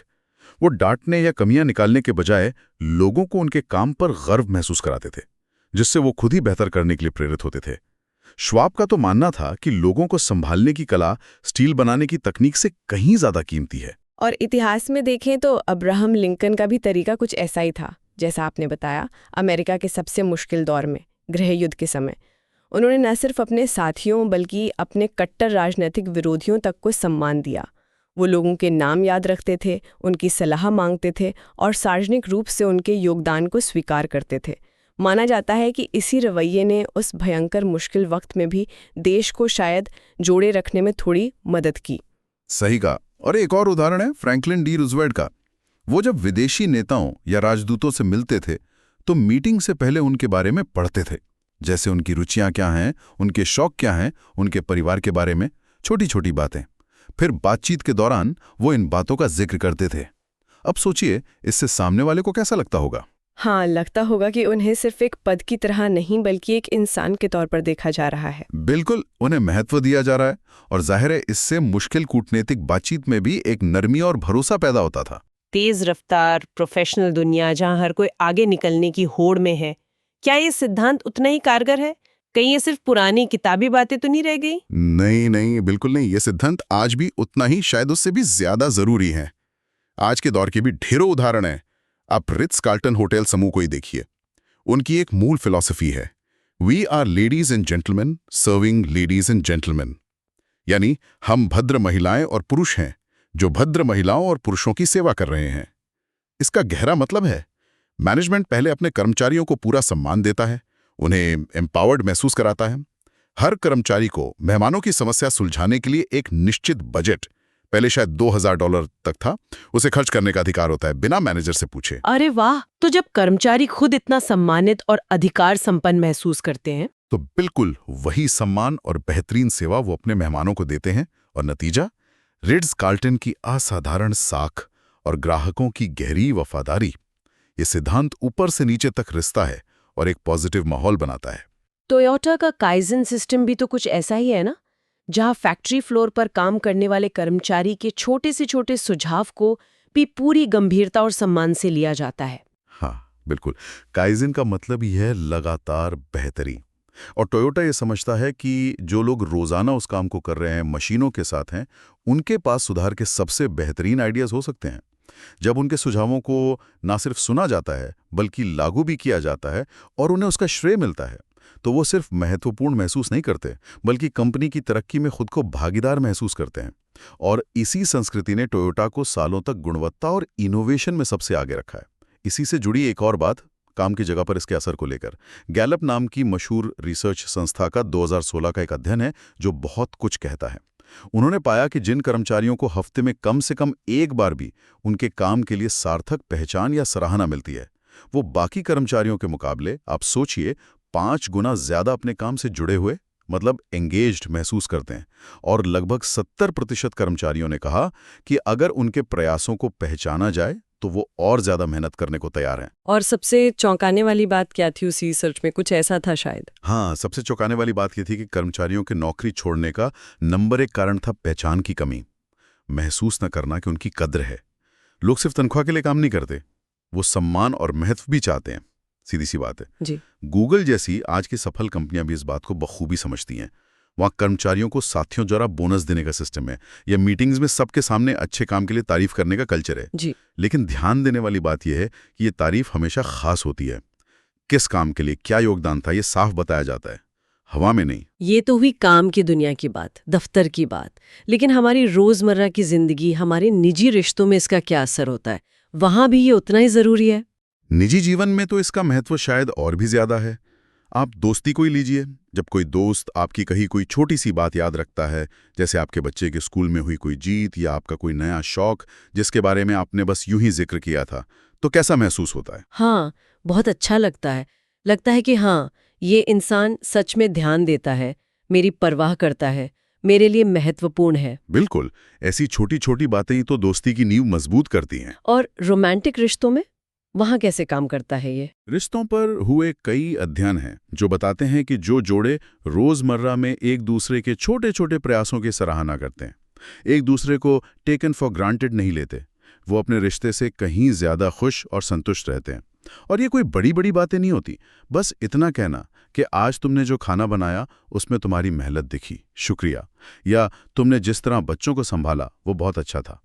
ये छोटी छोटी तारीफें रिश्ते में ताजगी बनाए रखती हैं। यहाँ तक कि हमारी रोज की मुलाकातों में भी किसी दुकानदार को, किसी कैब ड्राइवर को या डिलीवरी पर्सन को अगर हम तहजीब से बात करते हैं, उन्हें धन्यवाद कहते हैं, तो ये भी उन्हें महत्व का एहसास कराता है।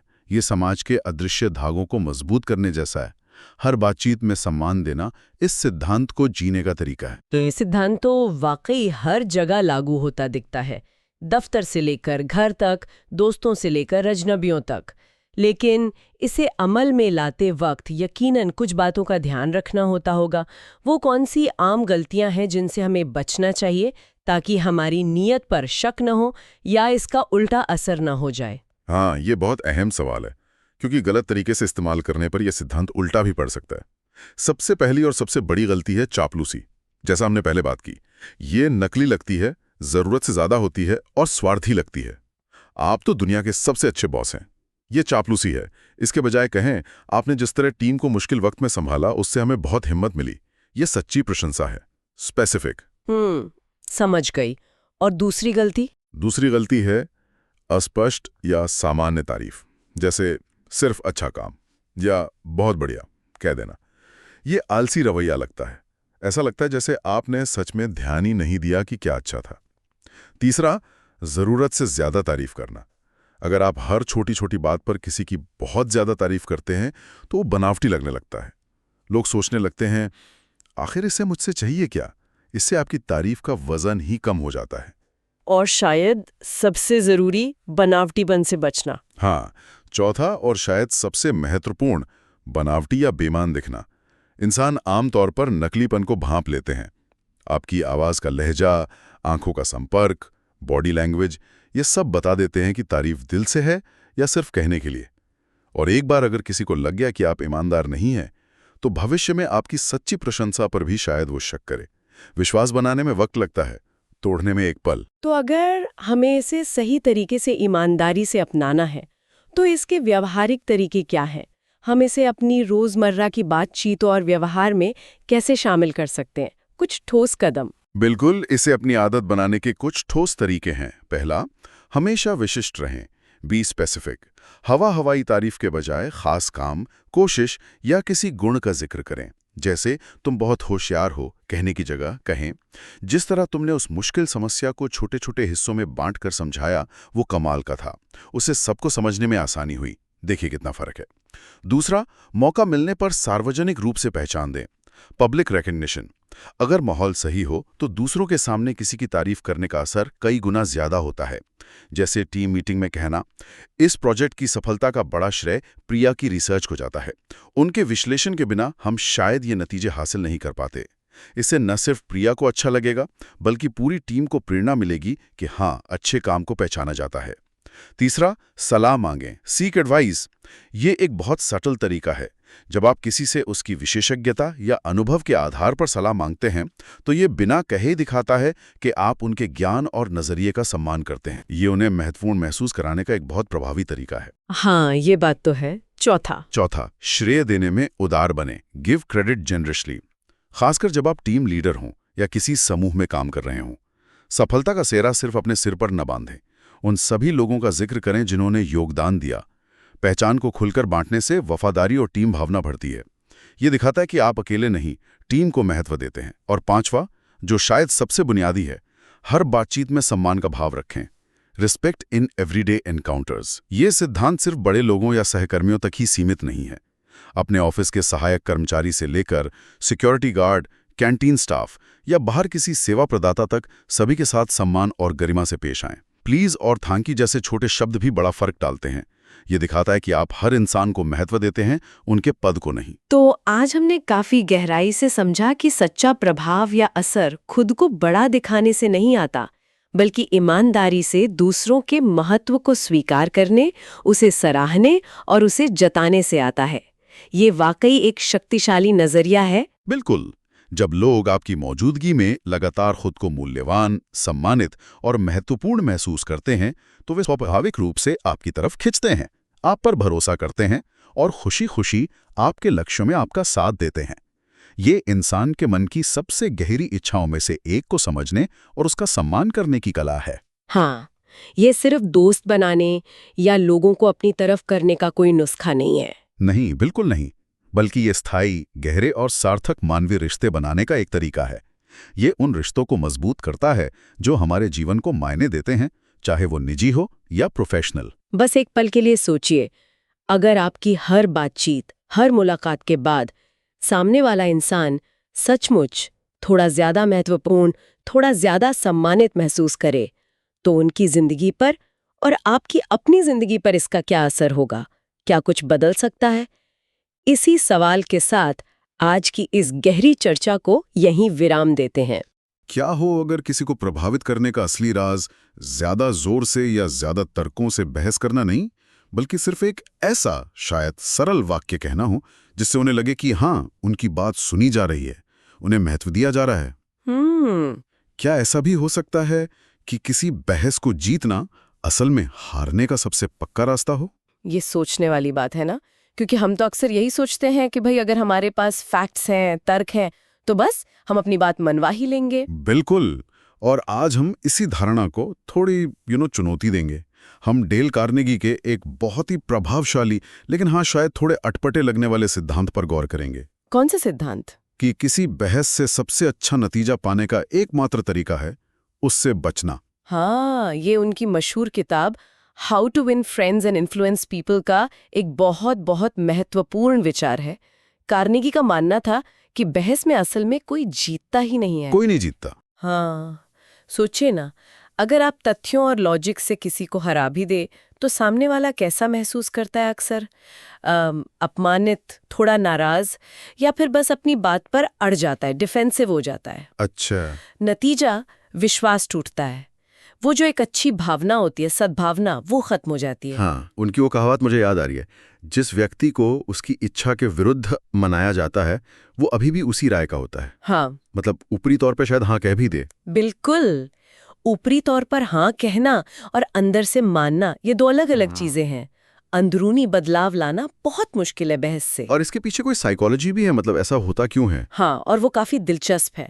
देखिए, जब हम बहस में पढ़ते हैं ना, तो हमारे दिमाग का जो भावनात्मक हिस्सा है, एमिगडाला जिसे कहते हैं, हाँ, सुना है। वो एकदम से एक्टिवेट हो जाता है। वो हमारी लड़ो या भागो वाली जो प्रतिक्रिया होती है ना, फाइट और फ्लाइट, हाँ हाँ, फाइट और फ्लाइट, उसको जगा देता है। अच्छा, तो मतलब तर्क वितर्क के लिए दिमाग में जगह ही कम बचती है। काफी हद तक जब दिमाग इस बचाव मोड में चला जाता है ना, तो लॉजिकल थिंकिंग, वो तर्क वाली सोच, वो पीछे छूट जाती है। लोग फिर तर्क सुनना जैसे बंद ही कर देते हैं और उनका सारा ध्यान अपने अहंकार, अपनी इज्जत, अपना चेहरा बचाने पर लग जाता है। वो सही साबित होने से ज्यादा इस बात पर फोकस करते हैं कि वो गलत साबित ना हो। सही बात है। तो आज की हमारी इस चर्चा का मकसद यही है कि हम समझें कि आखिर ये बहसें नाकाम क्यों होती हैं, और इससे भी ज्यादा जरूरी, कार्नेगी ने जो प्रैक्टिकल तरीके सुझाए हैं जिनसे बिना लड़े, बिना टकराव के असर डाला जा सके और रिश्ते भी मजबूत बने, उन पर बात करें। चलिए इसे और गहराई से समझते हैं। तो देखिए, मूल विचार जैसा आपने कहा सीधा है, बहस से बचना समझदारी है। क्योंकि बहस जीतकर भी अक्सर वो चीज खो देते हैं जो शायद ज्यादा कीमती है। जैसे सामने वाले का सम्मान, उसकी गुडविल, और कई बार तो वो रिश्ता ही। पर ये सुनने में थोड़ा अजीब लग सकते है ना, खासकर उन लोगों को जो मानते हैं कि सच तो सच है और उसे सामने लाना ही चाहिए, चाहे किसी को बुराई क्यों ना लगे। क्या ये एक तरह की कमजोरी नहीं है कि हम अपनी बात पर डटे ना रहें? ये बहुत वैलिड सवाल है। देखिए, कार्नेगी कमजोर होने या सच को दबाने की बात नहीं कर रहे। वो मानवीय स्वभाव को बहुत गहराई से समझते थे। होता क्या है कि जब हमारे गहरे विश्वासों पर तथ्यों से हमला होता है, तो हम अक्सर क्या करते हैं, हम उन विश्वासों को और भी कसके पकड़ लेते हैं। अच्छा, उल्टा असर। हाँ, इसे बैकफायर इफेक्ट कहते हैं। मतलब नतीजा एकदम उल्टा हो जाता है। बहस में जो सहमति मिलती भी है, वो अक्सर सिर्फ ऊपरी होती है, दिल से नहीं मानी जाती। तो ये बैकफायर इफेक्ट क्यों होता है? सिर्फ अहंकार की बात है क्या, ये कुछ और भी है? अहंकार तो यकीनन एक बड़ा कारण है, जिसे ईगो प्रिजर्वेशन कहते हैं, अपने अहम की रक्षा करना। कोई भी, खासकर दूसरों के सामने गलत साबित होना पसंद नहीं करता। अपना चेहरा बचाना ज्यादा जरूरी लगता है। बात तो सही है। लेकिन सिर्फ यही नहीं है। एक और चीज होती है जिसे साइकोलॉजी में कॉग्निटिव डिसोनेंस या संज्ञानात्मक असंगति कहते हैं। कॉग्निटिव डिसोनेंस, ये क्या भला है? ये समझिए एक तरह की मानसिक बेचैनी है। जब कोई नई जानकारी हमारे पहले से मौजूद विश्वासों से टकराती है, तो दिमाग में एक तनाव सा पैदा होता है। अच्छा। और इस बेचैनी को कम करने के लिए हमारा दिमाग अक्सर क्या करता है, वो उस नई जानकारी को या तो नजरअंदाज कर देता है या उसे तोड़ मरोड़ कर अपने विश्वास के मुताबिक ढाल लेता है। मतलब सच सुनने के बजाय हम अपने मन को बहलाने लगते हैं। बाप रे, दिमाग खुद ही हमें धोखा दे देता है कुछ हद तक। और ऊपर से वो लड़ो या भागो वाली प्रतिक्रिया तो है ही। हाँ, वो तो है ही। बिल्कुल, बहस का माहौल ही तनाव वाला होता है। शरीर में स्ट्रेस हार्मोन्स जैसे कॉर्टिसोल और एड्रेनलिन वो दौड़ने लगते हैं। ऐसे में शांत रहकर ठंडे दिमाग से सोचना वो लगभग नामुमकिन सा हो जाता है। दिमाग सहयोग मोड से हटकर सर्वाइवल मोड में चला जाता है। तो कुल मिला के अगर हम देखें, तर्क की जीत अक्सर भावनाओं की हार पर होती है। मतलब बहस जीत ली, पर शायद इंसान हार गए। बिल्कुल सही कहा। असली प्रभाव डालने के लिए दूसरे व्यक्ति की गरिमा बनाए रखना ये बहुत जरूरी है। और कार्नेगी ने अपनी बात समझाने के लिए कई दिलचस्प किस्से भी सुनाए हैं। हाँ, मुझे वो डिनर पार्टी वाला किस्सा याद आ रहा है। कार्नेगी ने खुद को एक मेहमान को टोकने से रोका था, जो शायद शेक्सपियर या बाइबल का कोई कोटेशन गलत बोल रहा था। हाँ, बिल्कुल। और कार्नेगी को पक्का पता था कि सही कोटेशन क्या है। फिर भी वो चुप रहे। उस वक्त चुप रहे। बाद में उन्होंने अपने एक दोस्त के जरिए बहुत ही प्यार से अकेले में उस मेहमान तक सही जानकारी पहुंचा दी थी। लेकिन उस भरी महफिल में उन्होंने सोचा, इस मेहमान को गलत साबित करके मुझे मिलेगा क्या? बस थोड़ी देर के लिए खुद को सही साबित करने का सुकून, लेकिन उसकी कीमत क्या होती? वो मेहमान शर्मिंदा होता, शायद कार्नेगी से चिढ़ जाता, और महफिल का माहौल भी खराब हो सकता था। रिश्ता खराब होता, सो अलग। तो इस जीत का फायदा क्या था? कोई फायदा नहीं, सिवाय अपने ईगो को थोड़ी देर सहलाने के। एग्जैक्टली। और उन्होंने बिजनेस की दुनिया से भी उदाहरण दिए। सेल्समैन और मैनेजर्स की कहानियां बताईं, जिन्होंने ग्राहकों या अपने कर्मचारियों के साथ सीधे टकराव से बचकर ज्यादा कामयाबी हासिल की। अच्छा, कैसे? वो बहस नहीं करते थे, बल्कि बड़ी चतुराई से टैक्टफुली बातचीत का रुख ऐसी दिशा में मोड़ देते थे जहां दोनों पक्षों के लिए कुछ कॉमन ग्राउंड मिल सके, कुछ सहमति बन सके। व्यवहार कुशलता, जिसे टैक्ट कहते हैं, वो टकराव से ज्यादा कारगर साबित हुई। ये सब सुनने के बाद सवाल ये उठता है कि अगर बहस से बचना है तो करें क्या? क्या सिर्फ चुप रह जाना ही उपाय है, या हर बात पर हाँ में हाँ मिला देना? वो तो ठीक नहीं लगता। नहीं, बिल्कुल नहीं। कार्नेगी पैसिव होने या जी हुजूरी करने की बात नहीं करते। उन्होंने कुछ बहुत ही प्रैक्टिकल, बहुत ही काम की रणनीतियां सुझाई हैं। जैसे कि? पहला कदम, खुद को शांत रखें, कंट्रोल में रखें। अगर आपको गुस्सा आ रहा है या आप उत्तेजित महसूस कर रहे हैं, तो एकदम से रिएक्ट करने से पहले एक पल रुकें, एक गहरी सांस लें। चाहें तो कहें, इस मुद्दे पर मैं थोड़ा सोचकर बात करना चाहूंगा या चाहूंगी। तनाव कम करने से आप स्थिति को बिगड़ने से बचाते हैं और अपना सम्मान भी बनाए रखते हैं। ओके। और दूसरा? शायद सबसे मुश्किल काम, ध्यान से सुनना। हाँ। ये बेहद जरूरी है। दूसरे व्यक्ति को अपनी बात पूरी तरह कहने दें, बिना बीच में टोके, और सिर्फ सुनने का नाटक न करें, बल्कि ईमानदारी से समझने की कोशिश करें कि वो ऐसा क्यों सोच रहे हैं, उनका नजरिया क्या है। इससे क्या होगा? जब लोगों को लगता है कि उन्हें सच में सुना गया है, उनकी बात को महत्व दिया गया है, तो उनका गुस्सा और वो जो डिफेंसिव रवैया होता है ना, हाँ। वो अक्सर कम हो जाता है। फिर वो आपकी बात सुनने के लिए ज्यादा तैयार होते हैं। अच्छा, सुनने के बाद क्या? फिर सीधे अपनी बात रख दें? नहीं, सुनने के बाद तीसरा कदम आता है। स्वीकार करें और सम्मान दें। मतलब अपनी बात रखने से पहले सामने वाले के दृष्टिकोण के उन हिस्सों को स्वीकार करें जिनसे आप सहमत हो सकते हैं। अगर किसी बात से सहमत न हो तो भी कम से कम ये दिखाएं कि आप उनकी भावना को समझ रहे हैं। आप कह सकते हैं, मैं समझ सकता हूं कि आप ऐसा क्यों महसूस कर रहे हैं, या आपकी इस बात में दम है, हालांकि मेरा नजरिया थोड़ा अलग है। अच्छा, इससे वो डिफेंसिव नहीं होंगे? हाँ, इससे उन्हें लगता है कि आप उनके दुश्मन नहीं हैं, आप उनकी बात समझने की कोशिश कर रहे हैं। उनकी वो जो रक्षात्मक दीवारें होती हैं, वो नीचे आने लगती है। ठीक है। चौथा कदम क्या है? शायद मतभेदों को कम करने के बारे में? बिल्कुल। समान आधार खोजें, कॉमन ग्राउंड। उन बातों पर जोर दें जिन पर आप दोनों सहमत हैं। कोई साझा मूल्य है, कोई कॉमन लक्ष्य है, उसे उजागर करें। इससे बातचीत का माहौल मैं बनाम तुम से बदलकर हम बनाम समस्या हो जाता है। फोकस टकराव से हटकर समाधान खोजने पर आ जाता है। ये बढ़िया है। और पांचवा तरीका जो मुझे काफी दिलचस्प लगा था, वो सवालों का इस्तेमाल करना। हाँ, ये बहुत पावरफुल है। सीधे सीधे ये कहने के बजाय कि आप गलत हैं या ये नहीं हो सकता, आप सवाल पूछकर उन्हें खुद सोचने पर मजबूर कर सकते हैं। जैसे क्या पूछ सकते हैं? जैसे, क्या आप थोड़ा और बता सकते हैं कि ये तरीका असलियत में कैसे काम करेगा, या आप इस नतीजे पर कैसे पहुंचे, इसके पीछे आपका क्या तर्क है, या क्या हमने इस पहलू पर सोचा है? अच्छा। ये टकराव पैदा किए बिना उन्हें अपने ही तर्क पर दोबारा विचार करने के लिए प्रेरित करता है। आप एक जिज्ञासु साथी की तरह लगते हैं, एक विरोधी की तरह नहीं। ये रणनीतियां सुनने में जितनी सरल लगती हैं, मुझे लगता है उतनी ही शक्तिशाली भी हैं। और ऐसा नहीं लगता कि ये सिर्फ कार्नेगी के जमाने की बातें हैं, आज भी ये उतनी ही रेलेवेंट है। निश्चित रूप से। आप देखिए, इसके उदाहरण हमें इतिहास से लेकर आज के कॉर्पोरेट जगत और हमारी अपनी निजी जिंदगी तक में मिलते हैं। अब्राहम लिंकन को ही ले लीजिए। लिंकन? वो तो अपनी बहस करने की क्षमता के लिए जाने जाते थे। हाँ, जाने जाते थे, लेकिन अक्सर वो अपने राजनीतिक विरोधियों से सीधी बहस में उलझने से बचते थे। अच्छा, ये तो मुझे नहीं पता था। क्यों बचते थे वो? क्योंकि वो समझते थे कि बहस जीतने की जो तात्कालिक संतुष्टि है, उसकी कीमत लॉन्ग टर्म में बहुत भारी पड़ सकती है, खासकर अमेरिका के उस नाजुक दौर में जब देश गृहयुद्ध के कगार पर खड़ा था। हाँ, वो तो बहुत मुश्किल समय था। उन्हें पता था कि देश को जोड़े रखना वो बहस जीतने से कहीं ज्यादा जरूरी है। वो अक्सर हास्य का, कहानियों का या जवाब देने में थोड़ी देरी करने जैसी तकनीकों का इस्तेमाल करते थे। दिलचस्प। कहा जाता है कि वो गुस्से में चिट्ठियां लिखते थे, जिन्हें वो हॉट लेटर्स कहते थे, पर उन्हें कभी भेजते नहीं थे।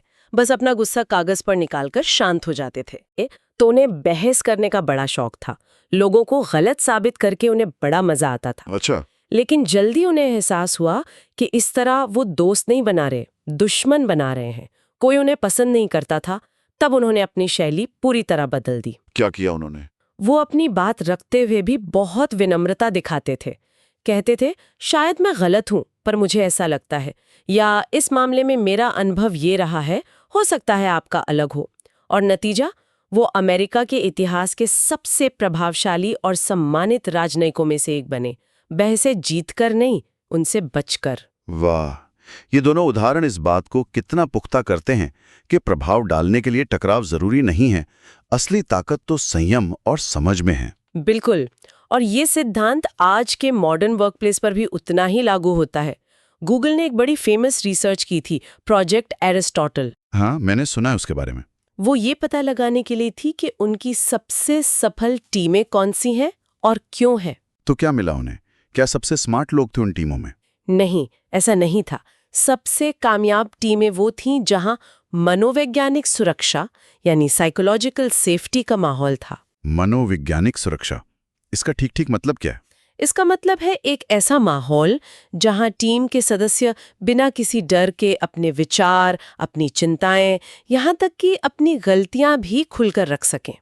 उन्हें ये डर ना हो कि उनका मजाक उड़ाया जाएगा, उन्हें नीचा दिखाया जाएगा या उनके साथ बहस करके उन्हें गलत साबित करने की कोशिश की जाएगी। सोचिए, ये कार्नेगी के सिद्धांत का ही तो एक तरह से विस्तार है। जहां बहस का डर नहीं होता, वहां खुला संवाद होता है, नए आइडिया आते हैं और टीम मिलकर बेहतर काम करती है। हाँ, ये तो आजकल के ऑफिस कल्चर के लिए बहुत बहुत जरूरी बात लगती है, और शायद ग्राहक सेवा में भी इसका असर दिखता होगा। बिल्कुल दिखता है। आप रिट्स कार्ल्टन जैसे प्रीमियम होटल्स का उदाहरण लीजिए। वे अपने कर्मचारियों को ग्राहकों की शिकायतें सुलझाने का पूरा अधिकार देते हैं, बिना उनसे बहस किए। अच्छा। उनका स्टाफ ये नहीं कहता, नहीं सर हमारी पॉलिसी तो ये है, या आप गलत समझ रहे हैं।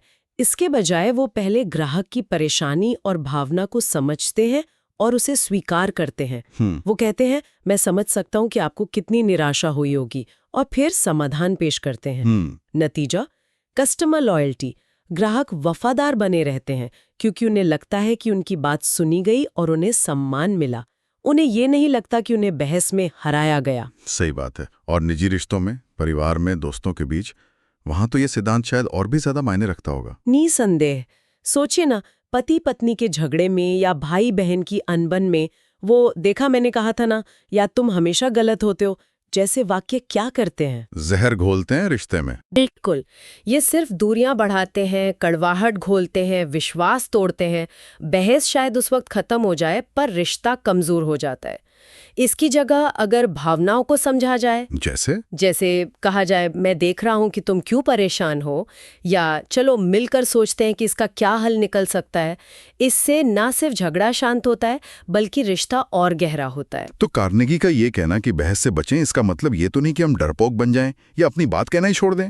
कभी कभी तो अपनी बात पर अड़ना जरूरी लगता है, खासकर जब कोई सिद्धांत या उसूल का सवाल हो। ये बहुत ही महत्वपूर्ण बिंदु है और इसे गलत समझने की गुंजाइश रहती है। कार्नेगी निष्क्रियता मतलब पैसिविटी या तुष्टीकरण मतलब अपीजमेंट का सुझाव बिल्कुल नहीं दे रहे हैं। अच्छा। वो ये नहीं कह रहे कि आप अपने मूल्यों से समझौता कर लें या अन्याय को चुपचाप सह लें।